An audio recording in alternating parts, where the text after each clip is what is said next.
ناظرین اس وقت ہمارے ساتھ ڈاکٹر جمیل صاحب ہے. ڈاکٹر جمیل صاحب آج جو یہاں پر مباحثہ ہوا برداشت کے بارے میں، اشتراکیت کے بارے میں، مذہبی اقلیتوں کو تحفظ دینے میں ناکامی کے بارے میں کیا سمجھتے ہیں کہ کیا ہونا چاہیے اس ملک میں تاکہ لوگ بالخصوص جو غیر مسلم اقلیتیں ہیں یا جو مذہبی منافرت ہے اس کا خاتمہ ہو جائے؟ جی بہت شکریہ. آج کے اس پروگرام کے حوالے سے دو بہت اہم چیزیں تھیں. ایک جہاں پر اس کا انعقاد کیا گیا شیخ زید اسلامک سینٹر، پاکستان میں جو انتہا پسندی اور یہ جو عدم برداشت کا رویہ ہے اس کی جو تاریخ ہے جنرل ضیاء کے دور سے، اس کے حوالے سے اسلامک سینٹر کا اپنا ایک مقام ہے. دوسرا جس ادارے نے کروایا،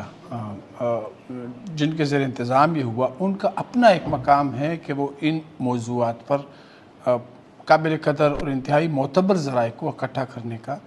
باعث رہے ہیں اور ان کی تصنیفات بہت اہم ہیں. جہاں تک موضوع کا تعلق ہے، یہ انتہائی اہم موضوع ہے کہ آج اگر ہم نے پاکستان کو اکنامک اپلفٹ دینی ہے، یعنی جو واقعات 10 مئی تک ہوئے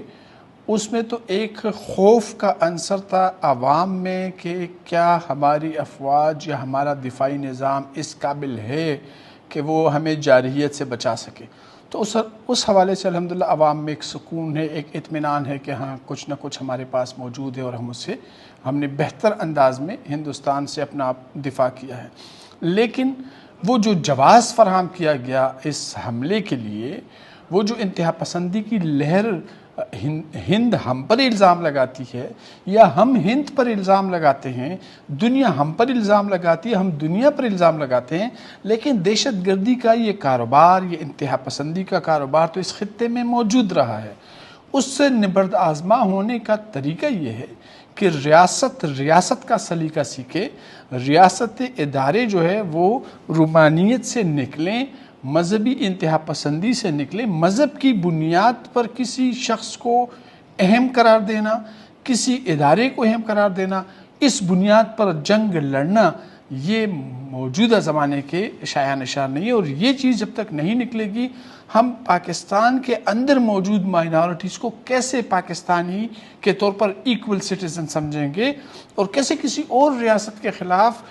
اصولوں کی بنیاد پر لڑ سکیں گے جب ہم مذہب کا سہارا لیں گے. ناظرین، آج پشاور یونیورسٹی کے شیخ زید اسلامک سینٹر میں برداشت اور اشتراکیت پر ایک مباحثہ ہوا جس میں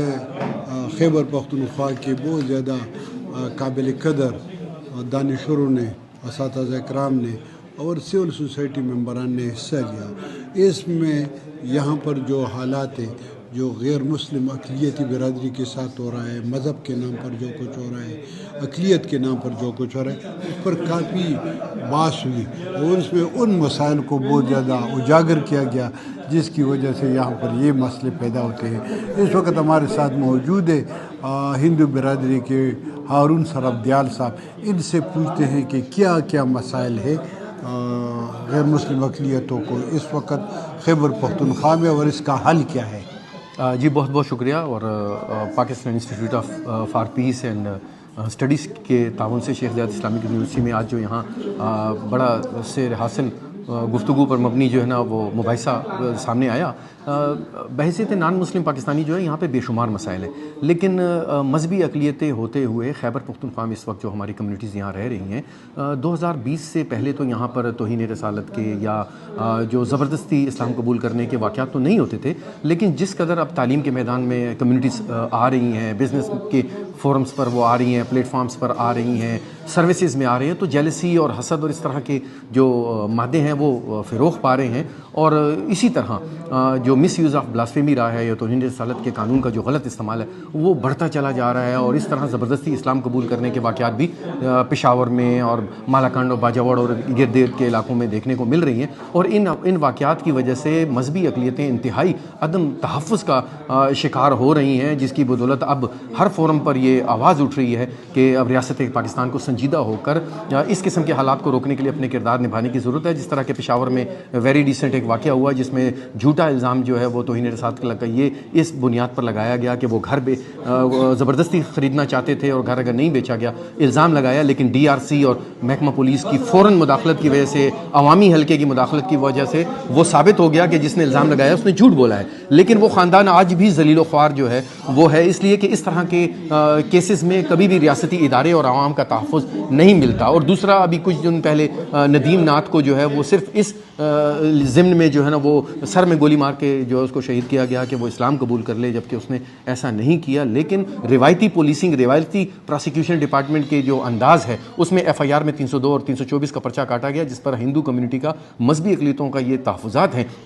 کہ اینٹی ٹیررزم ایکٹ 1997 سے لے کے 2020 تک کی امینڈمنٹ موجود ہیں, اور وہ اسی طرح کے ہراسمنٹ اور انتہا پسندی اور دہشت گردی کے واقعات کو روکنے کے لیے ہے. تو پھر آیا کیا وجہ ہے کہ ہمارے انویسٹیگیشن آفیسر نے اس انداز کا جو ہے وہ کیس بنایا کہ پراسیکیوشن ڈپارٹمنٹ نے بجائے اس کے کہ 780A یا 880A کا پرچہ وہ لانچ کرتے جس میں یہ اینٹی جو ٹیررزم کورٹ ہے اس میں کیس چلتا,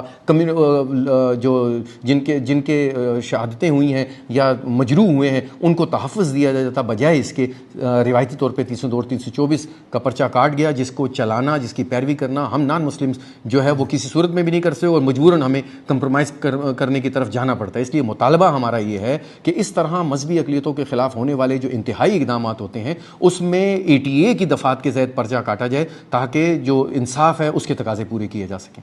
ناظرین, جیسے کہ آپ نے ڈاکٹر جمیل صاحب اور ہارون سرفدیال اور اسی طرح اس مباحثے میں شامل دیگر شرکاء کی آراء سن لی, یقیناً پاکستان کو اس وقت امن کی ضرورت ہے, پاکستان کو اس وقت تو مذہبی رواداری, مذہبی آہنگی کی ضرورت ہے, جو اس وقت تک جو اس تب حاصل ہو سکتا ہے جب تمام ریاستی ادارے, تمام مذہبی اور سیاسی جماعتیں اپنا اپنا کردار ادا کریں. بہت بہت شکریہ. کیمرہ مین عمر الہی کے ساتھ شمیم شاہد, میدان ڈیجیٹل, شیخ زید اسلامک سینٹر, پشاور یونیورسٹی.